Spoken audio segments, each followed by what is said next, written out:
This is Countdown to the Grey Cup with Bill Kelly, delivered by Purolator on the Ticats Audio Network. And welcome to Countdown to the Grey Cup. I'm your host, Bill Kelly, brought to you by Purolator. And we are really, really excited to be here today. Really, really excited to have the Grey Cup back in Hamilton. The show is called Countdown to Grey Cup. And by the way, for those of you scoring at home, 67 days until the kickoff at Tim Hortons Field for the 2023 Grey Cup. But we got a lot to talk about between now and then. We're going to talk about this year's festival, which is incredible. We're going to talk with some of the greats and Grey Cups past and some of their great accomplishments and their views on this. And we want to go around the league, too, because as we've been talking about, and anybody who's been a fan of football in Canada, the CFL is a family. The teams are all self-sufficient, yes, but they all rely on each other and they all support each other. And it's been that way for the longest time.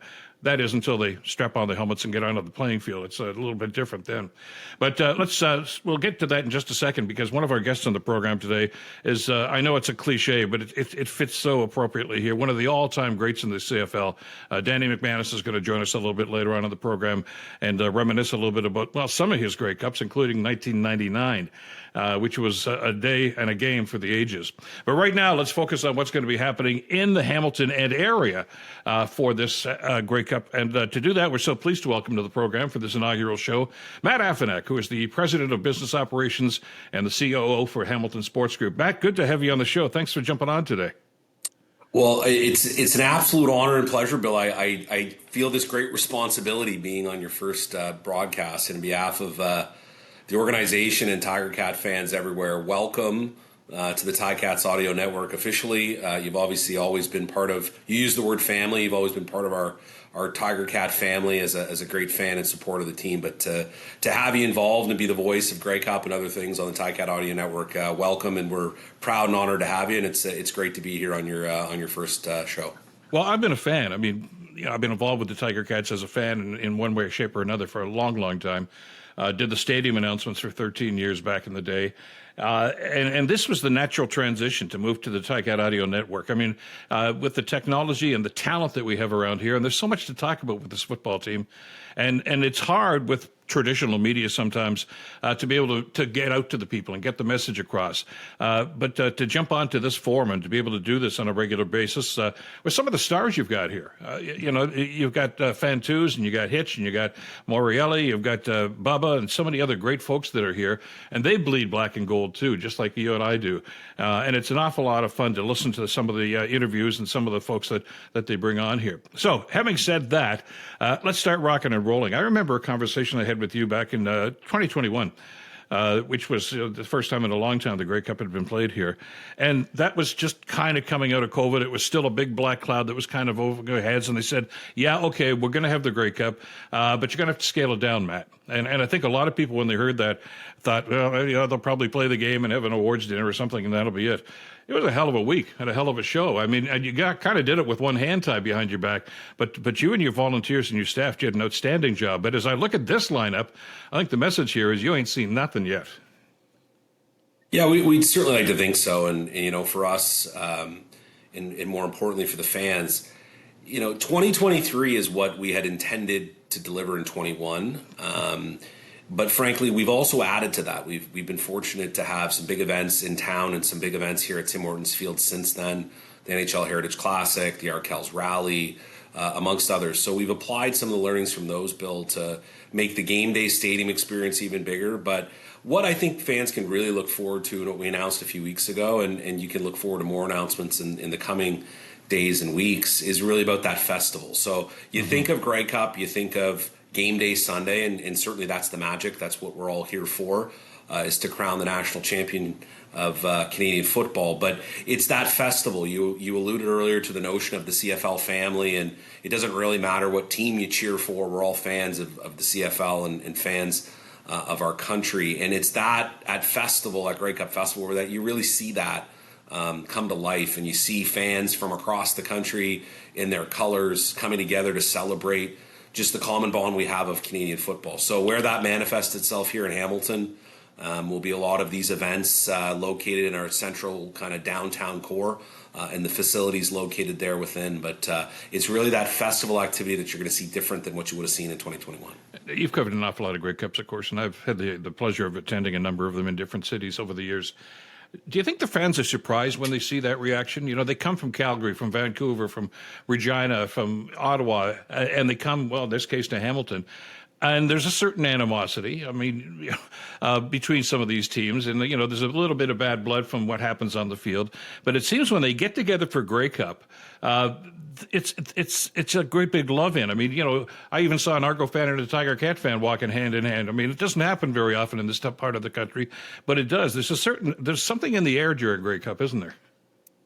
Yeah, there's a great saying in the CFL community, which is the only place we compete is on the field. And I think you see that amongst the team. Well, but we all share in our collective success, certainly organizationally, as partners in the league in terms of running these franchises. And you certainly see that amongst the fans. Like, I think there's a genuine, you know, we want to beat you on the field and win the championship, win the Grey Cup. But I think at the end of the day, we all celebrate each other's fandom. So I would say that I think people who've been around the Grey Cup have been educated to that, or accustomed to that, to seeing. It doesn't really matter who you cheer for. We're all fans of the CFL, even if we're Ticats fans or Stampeder fans. What I've always been fascinated to watch is maybe some of the more casual fans in the market where the Grey Cup is being played, where they seem to be the ones more surprised about, like, well, wait a second, like, why is that guy from Hamilton hanging out with that guy from Toronto? So I think amongst the existing CFL community, it's very pronounced. I think it's always exciting to the people in that local market when they see all these great people kind of coming together on a common cause or a common love. And even if they're from a different city, in this case, everybody, you know, migrates to Hamilton. Each team and that fan base seems to kind of find a place and, okay, this is where we're going to meet. You know, we'll have a couple of beers here and then we'll go over and see what the Ticat fans are doing, et cetera. And that's organic, isn't it? I mean, that stuff's not really planned except for the individuals, but it kind of grows in and of itself as the week goes on, doesn't it? Yeah, listen, at its core, Grey Cup is Canada's largest annual sporting event, and it's about driving sport tourism. And I think it's great what you see. We, as the organizing committee, put a ton of effort into planning these team parties and these team events, and in our case, the Convention Centre and First Ontario Centre and First Ontario Concert Hall and Bridgeworks and all these places around town. But some of the more magical stuff is just the organic stuff that you allude to, Bill. If you walk into a great bar and restaurant in Hamilton, it's just full of CFL fans. And that's not orchestrated. That's not planned. That's just a function of CFL fans coming together in these cities and doing what they can to support local business, support local tourism, and just celebrate Grey Cup in their own way inside of that market. You've crunched the numbers. What does this mean to a city like Hamilton from an economic standpoint? Yeah, so Grey Cup in 2021, by reference, did $40 million in economic activity. A non-COVID impacted Grey Cup can do upwards of $100 million in economic activity. So we're ambitious, and I think the plan that we've laid out, including our plan to deliver some of these events regionally. Obviously, lots going on here in Hamilton, but also extending some festival events and festival accommodation, including a shuttle bus down to Niagara Falls, only allows us to bring more people into the region and celebrate these events in Hamilton. So we're working towards a record economic impact number. Obviously, we'll only know that after the event is over, but it's about putting the right conditions in place to achieve that, and I'm confident that we've done that. You talked about the Niagara Falls circumstance. I'll circle back to some of the other stuff, but I want to talk about that. That's the awards dinner, which is always one of the highlights of Grey Cup week. And you've tried something a little bit different this year. We talked about the CFL and Canadian football fans being a family. A lot of the support here is regional. I mean, it's the Hamilton Tiger Cats, certainly, but that fan base extends down the Niagara Peninsula, up to KW, down to London. The Argos, of course, have a huge geographic fan base. Saskatchewan is the whole damn province. It seems the whole country sometimes, because you see those green jerseys everywhere. But to move one of the main events down to Fallsview, I think is a masterstroke. Yeah, thanks. And like everything, it takes the effort of many, and our partners at the province of Ontario and the ministry and Minister Lumsden were instrumental in helping us bring this all to fruition. But yeah, you nailed it. Like, from a Tiger Cat perspective, 37% of our ticket purchases come from outside of the city of Hamilton. So that number might shock a lot of people, but we are a regional product here. that descends on East Hamilton on Ticat game day, and really Grey Cup is no different. So as we thought about how do we make Grey Cup bigger, better, different than we did in 21 or different than it might be experienced in other places, it just kind of dawned on us that you've got this great tourism destination, one of the best in the world. I think those that are local know, but those that aren't don't necessarily realize it's 35 or 40 minutes down the road. Like, it's not far. And capitalizing on that ability to get down there, have places to stay, be able to get to and from Hamilton at no charge. The shuttle system between Hamilton and Niagara Falls is free. So that really solved a lot of issues. But as it relates to the player awards piece of it specifically, Bill, at the end of the day, it just came down to the opportunity created by the facilities that exist down in Niagara Falls. They've built this theater, OLG stage, 5,000 seat, is literally a world-class facility. So we'll do the player awards, or the CFL awards they're called, themselves inside a theater in Fallsview, which is beautiful, and then we'll throw the after event, a concert for 5,000 OLG stage. So that's what created the opportunity specific to that event. Fallsview Entertainment. I mean, they're synonymous. So, that when they say there's going to be an after party, there's going to be an after party. It's going to be an awful lot of fun. And you don't have to worry about the drive. It's a sensational idea. And I think it's, again, other cities are watching us. And I know they watched you when we put on the rather truncated version, which was a huge success a couple of years ago. And they're taking notes, aren't they? Hey, that worked. Hey, that was a great idea. Because let's face it, it's going to be in their city someday soon, too. They want to make it work. Yeah, and I think one of the we have 8 amazing organizations we partner and work with in our league. And I think one of the benefits to this is every Grey Cup situation is going to be unique to their market, unique to their franchise, unique to what they're able to accomplish and deliver. Obviously, Vancouver is up next, Winnipeg after that, 2 of the model franchises and organizations in our league. And we know that they'll elevate this even further. But if there's one thing I think we can show them, and we're hopeful we can, is just to use the best parts of your local market and deliver that in a unique way. I think we've talked about what we're going to do from James Street to the armories to all the facilities in walking distance to maybe some innovation here with this regional concept around Niagara Falls and the ability to take not just the host market, but the host region and the host market. Maybe that's something that can be carried forward into the future. And you talk about different cities and different regions will be kind of incorporating some of the stuff that they love to do in their communities. Calgary a couple of years ago when we were up there for the Ticat game against Winnipeg in the Grey Cup, of course, it's the Stampede and it's Cowboys, and that theme was there. For those of you who are coming into Hamilton, we like street festivals in this city. I mean, we've been doing it, and I don't think anybody does it any better than Hamilton does. One of your board members, Tim Hortons, of course, has been a genius when it comes to organizing these festivals. And we're talking about city blocks and blocks and blocks with bands every 100 yards and this and that and everything. And that's kind of going to be the theme for what we're going to be doing on James Street, isn't it?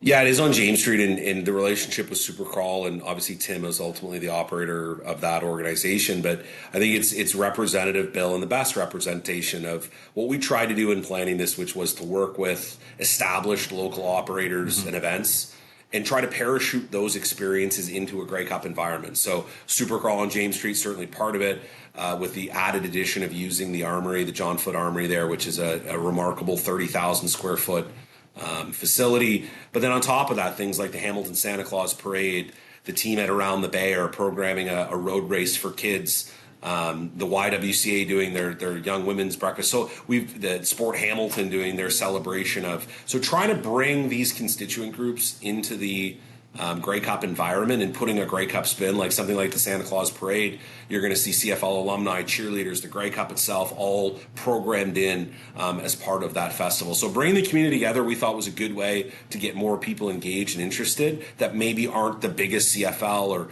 Ticat or Grey Cup fans, but just want to celebrate a great community event.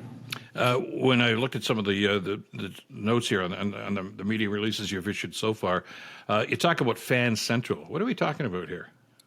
Yeah, so Fan Central for us is a collection of activity, Bill. So that's where Supercrawl will be. That's really James Street, the closure, the armories, and then all the activities that happen within there. We're just, rather than using the word festival or street, we're just deciding to call it Fan Central because, like everything at Grey Cup, it's all about the fans, right? So it's an area for them to kind of descend upon. And as you know, as a local, as we all know, there's great places on James Street relative to bars and restaurants and places to hang out. So that will be branded as Fan Central, but that's the activity that's going on within there. A lot of craft breweries. I mean, again, we were talking about organic growth in the economic community, and that's a great story on James Street.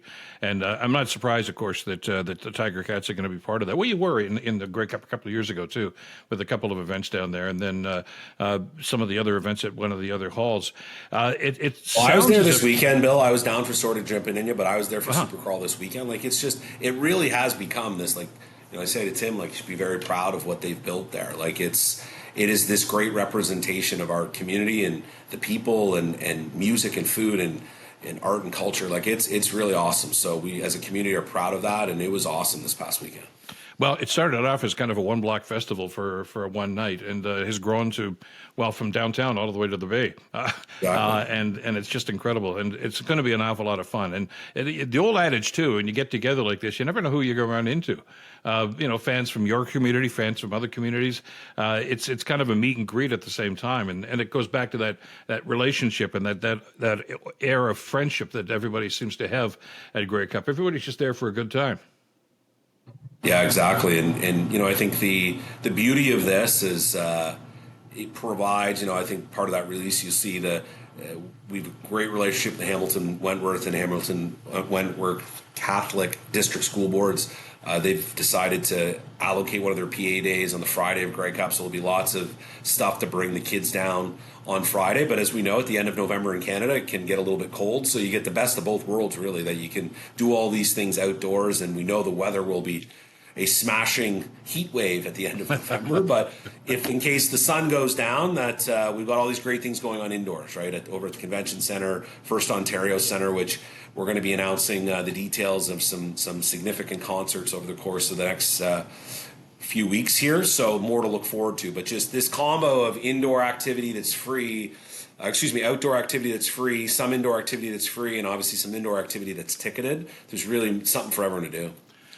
Let's talk about game day. The game itself, of course, is the pièce de résistance. We don't know who's going to be there yet. We're not even sure who's going to play the halftime show. And there are some significant names that have done that in the past. And you're being very tight-lipped about this. I don't know how you keep everybody on staff under wraps because there's been a lot of speculation about what's going to happen. That is an announcement that will be coming in due course, of course. But it's always one of the highlights. But there's other events going on during the game before the kickoff, too. I know the one of the ones that are the Friends at the Tiger Town Council, which is one of the great support groups here in Hamilton for the Tiger Cats within the business community. They're going to be sponsoring the Caretakers Game Day Warm-Up, which is kind of a good way to kind of get ready for football and at the same time, again, just kind of mingle and mix and match. Yeah, so you're right. Our Tiger Town Council, our advisory group is just spectacular and just great people. Like what they do to support the team is frankly secondary to just the camaraderie of the group and how proud we are to have them associated with the franchise. The event that you referenced, like on game day, I think Tim Hortons Field, as we all know, is this unique setting where it's in a residential neighborhood. And I think celebrating that, calling it a neighborhood block party, and various activities to support that we just couldn't do in 21. So from all of these road closures that have to happen for security reasons, all of the streets around the stadium will be animated and activated for people to come down, music, food, you name it. The specific event, though, you referenced, the game day warm-up, Bob is happy to put his name on that in conjunction with the council. But I think the point I would make, and that's a ticketed event, people can head to greycupfestival.ca. Tickets are on sale today, as of effective today. But it's over at the Bernie Morelli Center. And I don't know if people, a lot of the audience has seen, that's a great community asset that the city built literally across the street at Cannon and Balsam. So we'll be using that on game day. It's a beautiful building, glass, food, you name it. Will be going on in there, but it'll be a good celebration. We're kind of thinking about it a little bit like a family reunion before you go and head over to the Grey Cup. Yeah, it's literally steps from the stadium itself. And I used to park over there back in the day when it was just an empty Scott field. Park, yes. Yeah, it's over at Scott Park. So it's again, bringing the neighborhood into this. And I think it's something that a lot of us had been envisioning and wondering, how's this going to play out? And you've got a blank sheet of paper and you filled it in beautifully with all kinds of wonderful events and still some to be announced. You mentioned about the webpage, and I want to, as we're finishing off here, talk about GreyCupFestival.ca to get information. A lot of the stuff that we've just talked about here are free events, which is great. You can, hop in here, get your hotel, and just kind of wander and do your thing. Some of them, though, are ticketed events, and it sounds like a cliche to say this, but tickets are going fast. Don't wait till the last minute, or you're going to be disappointed, because people come from all over the country for this, and they want to be part of this. So I would suggest sooner than later, like maybe in the next 10 minutes, go to the webpage, see what you can do, and get some tickets for some of these great events at GreyCupFestival.ca. Yeah, thanks, Bill. I agree. Yeah, I agree. The demand's been awesome to date, and we've just launched.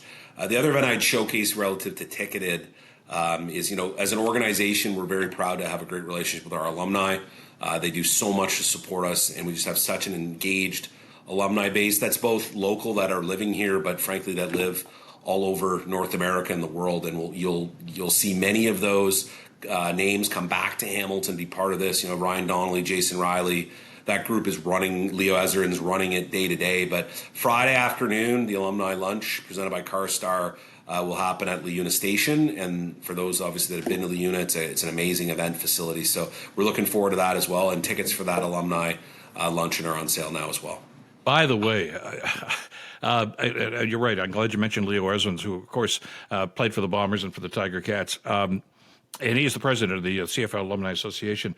You never know who you're going to run into. This is like your trading card, collection coming to life. You walk down the street, and some of the great CFL players from the past and the not so distant past are going to be there, and they're going to be out mingling. We went to the event Tim Hortons put on a couple of years ago down in the north end of the city.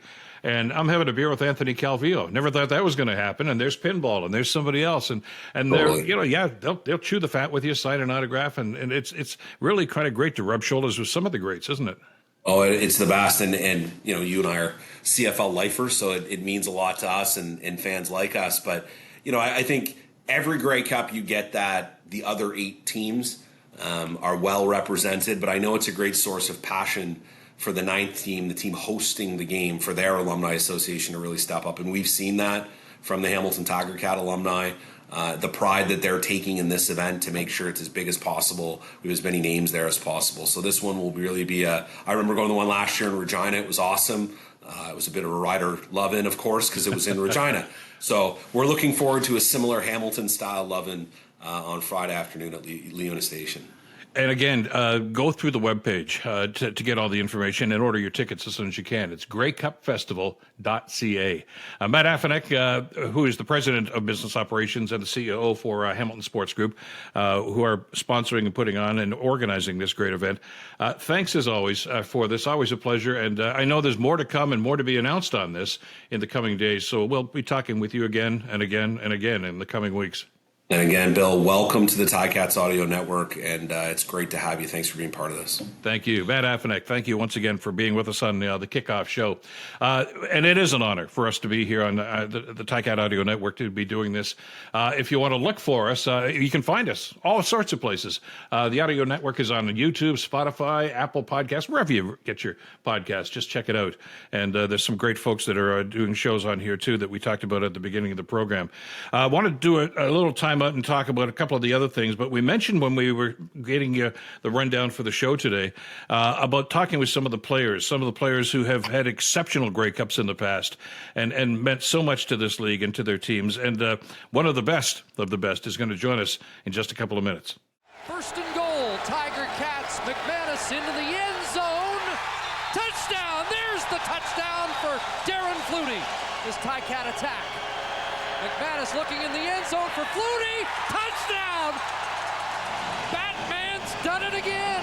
Danny McManus, the most outstanding player this season, the MVP of the Grey Cup, and a Grey Cup ring. That's the hat trick in football. Memories that will be with us as Tiger Cat fans forever. That was 1999, the Grey Cup. A victory for the Hamilton Tiger Cats, a much-deserved victory. And the gentleman who was one of the main engineers of that whole thing, and he was the trifecta winner that day, the most outstanding player in the 1999 league, the most outstanding player in the Grey Cup, and, of course, he's got the Grey Cup ring to prove it. Danny McManus, one of the all-time greats, is with us here on this edition of Countdown to Grey Cup. Danny, pleasure to have you on the show. Thanks so much for this today. Well, thank you for having me. Anytime we get to talk about Grey Cups, I enjoy doing that. So, well, and I was thinking we got to do something about this. First of all, 1999 was the last time the Cats won the Cup. It's been a while. There've been some ups and downs, but I want to put this in context, and to do that, as I've talked to you and a lot of your teammates from those days, you kind of have to put this in relation to the 1998 Grey Cup. Now, you guys had a great season in '98. Well, a lot of guys came into their own, and of course you and Darren and Coach Lancaster were the catalyst for all of this. You played Calgary in the Grey Cup. You played an outstanding game that day. It didn't work out. There were about an extra 3 seconds on the clock that we wish that weren't there, and Calgary kicked a game-winning field goal. And you came out second best in that particular time. When I've talked to you guys at Hitch and Morielli and others, they say, it wasn't revenge, but you guys started the 1999 season, even at training camp, I guess, with a purpose, didn't you? Yes, we did. I mean, '98 was a bitter pill to swallow. We were able to turn things around from a very good team that year. We came together very quickly. And then to get all the way there and not be able to close it like we wanted to was a bitter taste. And a lot of credit goes to Coach Lancaster. At training camp, he showed the Calgary Stampeders Grey Cup highlights that they used to promote season tickets and stuff like that. And the last thing we saw, I think it was Rocco Romano riding on the horse at the end of the game holding the Grey Cup trophy. So he just turned on the lights and said, okay, boys, practice tomorrow morning. We want to be in this spot, at the end of November. And I think that's where the focus started. And from that point on, we just developed each day to get to that point where we don't let that happen again, to where we needed 3 more seconds. So, we got to get there and make sure that we win the game convincingly within the 60 minutes. Talk to us about the chemistry, which is so very important in any team sport, of course. But there seemed to be something going on here with. We'll talk about the offense. The defense needs an awful lot of the credit too. But for your squad, Danny, that great receiving core you had, an incredible offensive line. It's almost as if they anticipated what the guy beside them was going to do. You read off each other quite well, didn't you? We did. I mean, I think that goes from everywhere. It just wasn't myself and the receivers. I think the running backs and the offensive line did a great job in communication. But that was all happening through practice. Each day, there was always guys communicating, guys doing extra work because they knew what the end prize, what they wanted to get to. And they knew they had to be on the same page. And I think that's very important to have a championship football team. And you have to have a coaching staff like we did that encourages that communication, that wants you guys to talk, to watch film together. I know Darren and Archie Emerson and Drew Grigg and Mike Morielli, they all would get together and they would see things that they would bring to myself and RD, and we would start to put them in the offensive game plan. But it also happened on defense as well. I mean, Calvin Tiggle talking to Rob Hitchcock, talking to Kyle Walters, and all those guys understanding what Sudsy wanted to do on defense and how can we get the ball back to the offense for them to score points. Sudsy, Don Southern, of course, was the defensive coordinator. Yes. Had a brief time as a head coach for the Tiger Cats, too. And there was some concern there. I don't think he was given very many tools to work with, unfortunately. That changed when Coach Lancaster came on side. But I thought one of the most genius things that he did is one of the first phone calls I guess he made was to Sudsy and said, I want you on my staff. Yeah. I mean, obviously it worked out because of the results that we've seen here. But it takes somebody with an awful lot of insight from both Sudsy's point and Coach Lancaster's to say, yeah, we can work together. We used to be rivals, but we can make this work. And they seem to be the two perfect guys for that team that year. Absolutely. I mean, both of them were the type of coaches that are for players. They want the players to succeed and put them in the best spot to be successful. But in 1997, I was with the Edmonton Eskimos with Lancaster and Darren, and we had to come into Hamilton to play a game. And we understood that their defense was top notch. They had a tough defense, And I think Coach Lancaster remembered that when he was putting his staff together at Hamilton when we all came over there, and wanted to make sure that Sudsy was able to keep that continuity with those defensive guys. And that was it. I mean, more on offensively, we just wanted to get some key players in the right positions and be able to make a run, because we knew defensively they were going to get us the ball back. They were a tough team from the opening kickoff to the end of the game, and we wanted to make sure offensively we were able to complement that. I remember having a discussion. I was doing the TV show, CHTV show at that time, and Coach Lancaster came into the studio to be a guest on, and we were talking in the green room, the makeup before we started. Mm-hmm. And I said, he was bringing in, talking about some of the offensive linemen, and I said, there's a lot of changes. He said, well, we got to have that. He says, we're not going to win football games if Danny's on his butt in the backfield. So, and you had very few sacks that year. Those guys did their job. They did a great job. I mean, I think that's a record that'll never be broken. If I remember right, it's only 7 sacks throughout the whole season. Great group of guys. It cost me a lot of steak dinners over at Lopresti's. So, but it's when you have guys like that play for each other, and in any football team, especially on the offensive side, you're only going to go as far as the front 5 will take you. Those guys got to work together as a group. And we had some great offensive linemen led by Carl Coulter, who got those guys to understand that nobody touches number 14. And I really appreciated that. And that always helps the body there. But I think one of the things is when they have that mentality, they look at a situation and want to make sure that nobody comes close. And that gives us a chance offensively to get the ball downfield and be able to run the football too. I mean, they did a great job, not only in pass protection, but they did a great job in opening holes for the run game as well. You talked about Coach Lancaster and of course, Coach Sudsy as players, coaches. I mean, they treated you, I've heard from just about all of you singularly, they treated us like adults, like men. Yes. Forget this curfew thing, or you're going to be fine because you did this. You're your own liquor control board, you're your own everything. You have to look after yourselves, which wasn't totally true, because you had the guy beside you was looking out for you too. Because if you were letting yourself down, you were letting the team down. Right. But having said all that, you guys had a lot of fun that year. I mean, there was it was time to be serious. You were serious, but you knew how to let your hair down too, didn't you? Yeah, we did. I mean, I think it was coming from Coach Lancaster is that you guys are professionals. You're grown men. You know how to handle it, and you're only playing for the guy next to you. I mean, you got to understand whatever. If you come up short in a game, you let the guy down that was next to you. And we governed ourselves. We made sure that there was a certain time when guys were having a good time, but then when it came time to focus, you had to focus on the ball game, and we knew when to do that, and that was kind of run by the players in the locker room. And any time that Coach Lancaster had to get involved, it was something that was bigger than what we could handle, and he liked that part because we were able to almost, they call it monkey court or something like that, to where we take care of who the fines go to, what type of punishment you have to do. But our main focus was getting 3 good days of practice, and then focusing on the football game and doing what we needed to do. And the coaching staff did a great job of getting the fundamentals that we needed to be successful that week in the ball game. What happened that day? The ball was kicked off. You'd lost to this team year before in the last play, as we mentioned. But you guys came out of the gate on all cylinders, and there was just as if you were driven. I know that was the attitude all through the season, but everything just seemed to click. When you're looking for Darren was there with Greg downfield, and the defense was incredible, of course.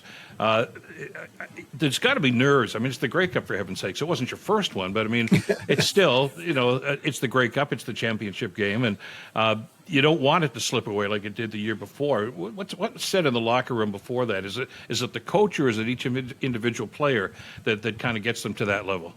Well, it was a very important game. I mean, we didn't want the same thing to happen again. You could feel that.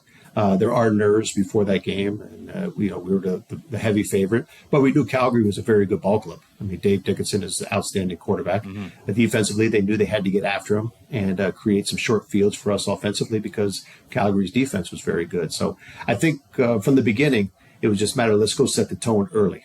Defense had it in their mind, let's get the ball to our offense, and offensively, we wanted to make sure we had some good drives that moved the ball down the field and keep Dave off the field. He can't do anything for their team if he's sitting on the sidelines. So we wanted to make sure we kept him over there. But everything was working. Everything that RD was calling and then everything that we were doing on the field seemed to be clicking. And when you have that momentum, you want to ride it out as long as you can. And I've always said the Grey Cup's the easiest game to play because it's the last game. I mean, it's a game that it is important, but just let everything go. You got 6 months to heal up. So guys were out there flying around, hitting each other. And I just think it was one of those focuses that we had, not just on that day, but it happened down at Brock University where Coach Lancaster flipped the lights on and told us practice 9 a.m. next day. This is where we want to be, is holding up that championship, and we had a chance to do that.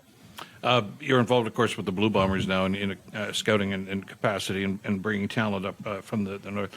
And the Bombers, of course, have had, shall we say, a certain amount of success in the recent Grey Cups. Do you still get butterflies when it's time for kickoff and that's your team out there?